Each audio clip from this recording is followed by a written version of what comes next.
there was a famous child, I can't remember his name now, and I think he was in Ireland, and he could tell you exactly the aeroplane that he flew in World War II, his name, date of birth, and everything. And that's really interesting, because if we're actually here, if we are here and this is all real, how does that happen?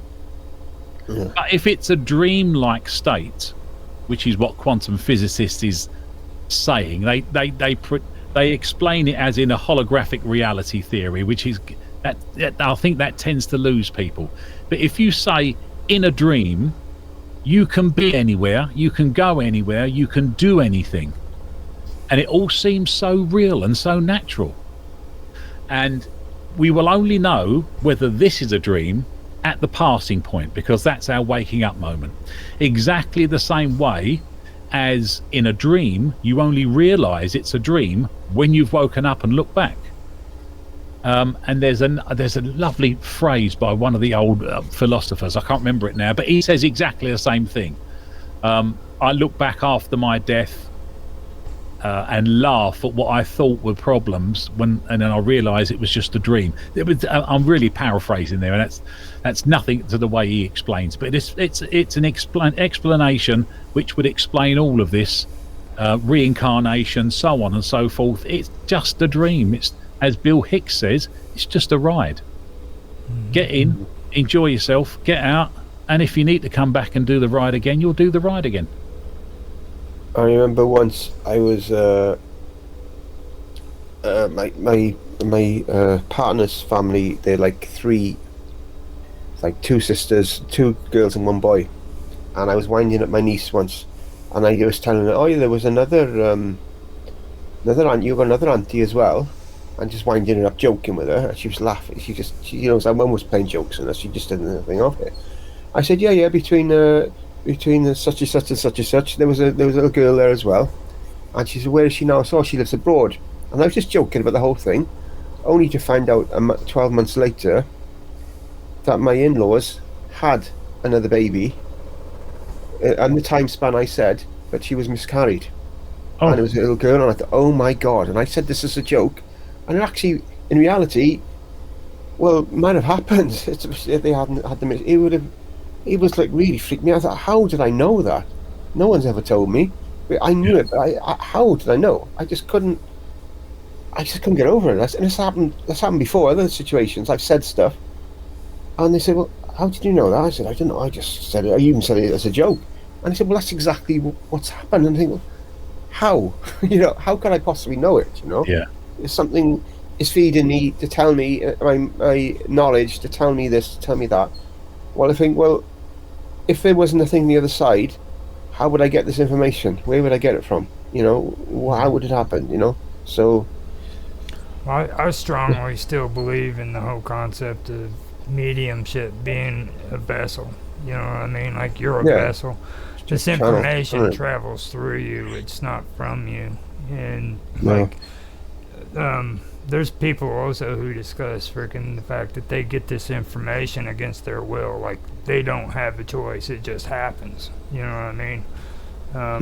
And in those situations, I've heard them say, you've got you got two choices. It can be a gift or it can be a curse. It's your choice. There's people out there that go through that stuff and they never had the choice. It just happened to them. So. Well, I think we're born with the ability. We're born with a strong connection. Nearly all of us are. I think. I can't say all of them. Nearly all of us are. And again, once we get into the world and we're told, "Oh, you can't do this, you can't do that," and then you say you've got imaginary friends. Oh, they don't exist, and so you shut them out, and then you become closed to the whole spiritual connection theory. And then, if you're lucky, later on in your life, you'll be awakened in some way or other. Like it's happened to myself and Michael as well. What happened to him. But others don't. They have their whole life and they just feel they're looking for something and they don't know what it is. They try and buy the latest TV, they buy the newest car, and they feel good for like about an hour or so, and then it's just like, no, it's not what you're looking for. And that's what it with me when I became awakened. When it was through me seeing these others had something, and I was missing it. I thought I want what they've got. They've got something, and I'm missing it. And that's what came with me. That's what happened with me. Jim Carrey's gone through something over the past 10 years, and I'm sure it's been an awakening with him. Yeah. Because he said the same sort of thing. I mean, he notoriously was into a cosmic ordering, as they call it, or manifestation, because he wrote himself a check for $10 million, and he put a date on it, and then when it got to the time that the date was due, he'd signed the contracts for Dumb and Dumber, and it was $10 million or something that he got for that. So he still carried the check around with him. It was all tattered and torn. But he openly says now that things are not the way we think they are. No, definitely not. It's an eye-opener, because that's the same thing I said whenever I was trying to sober up. I want what he has, you know what I mean? I was having a hard time sobering up on my own, and the only thing that helped me was the guy sitting over in the corner that had 20 years of sobriety, you know? I want what he has, and that's how it works. If you want to deny who you are, then you're going to go through life having a lot of these problems, these hiccups in your life. Like,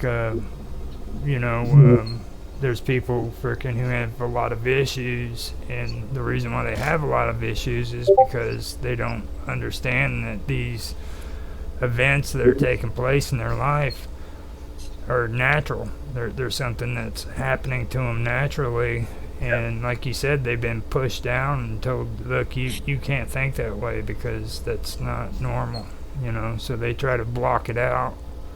And if, you know, buying a TV was the worst thing that happened, then that'd be okay, but it's not. There's a lot of people with a lot of bad mental issues because they have those kind of abilities, and later on when they get to be like 40, 45 years old, they figure out, you know, what's going on, and they've been through so much trauma because of it, that it's messed them up.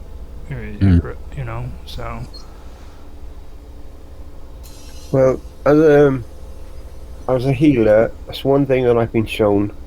Above all else, 90% of the illnesses that are around today, that we experience, is down to our past, from our emotions, trapped trauma.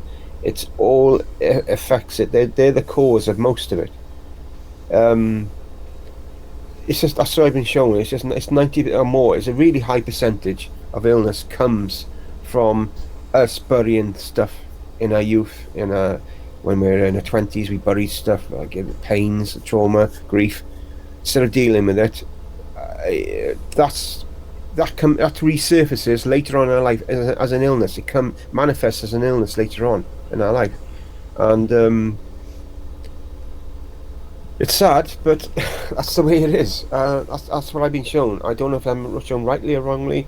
Not saying I believe it. It's just that's what I've been shown. So make of that what you will. But that's what I've been shown.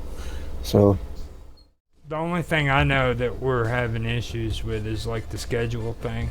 You know what I mean? Like Summer is coming in. She's wanting to do the episodes, but like getting a solid schedule for her. She said she's not going to be able to do it this Saturday, but she can do it Sunday, you know, which means we can do it on Sunday, but then is she willing to go back to Saturday again, or does she want to just keep it at Sunday? You know what I mean? So it's kind of like settling in and finding out what's a good time for her. And I'm still wanting to focus on the stuff that's going on Minds too, and try to get things going on there. I've postponed a lot of it for July that we were doing because that's going to be my start date on Minds, but I want to keep the round table going. I'm kind of iffy on the tech talk thing, you know what I mean, because everybody's running out of topics. So I unfortunately have a clash with another show that I do at the exact same time as that you do the Tech Talk. So, and also I think, Roger, to be honest, I actually really don't understand much of what you say on that show. I don't either. I really don't understand very much of it, to be honest with you. I listened in once or twice and it was like, oh my, this is hurting my brain. I'm going. I need an entry level thing, really. Like for me, we came up with the idea because it was what's his name, Pecos Dave came on and he was talking about some ideas that he wanted to do. So then me, him, and Mark and Tan said, well, why don't we make, a video stream of it? Well, we started doing it and Pecos Dave disappeared. You know what I mean? So then, we're stuck with doing it, and that's when we just kept it going. So I think we're up to like 16 episodes, maybe 12 episodes. And I need to come on your show and ask you our questions so that you can help us. Like, you can call it Tech Talk for Noobs. Tech Talk for Noobs. Now, I'm not sure how all that's going to work out with Mark and Tan right now, because they're kind of contrary. You know what I mean? That they get moody. So, like, I don't know for sure if they even want to do it anymore, to be honest. After New Year's Eve, they've been kind of acting kind of on the fence. So, but they did show up for the round table. So. Okay. Yes. I'm starting the show with Michael next week. Yeah. Yes.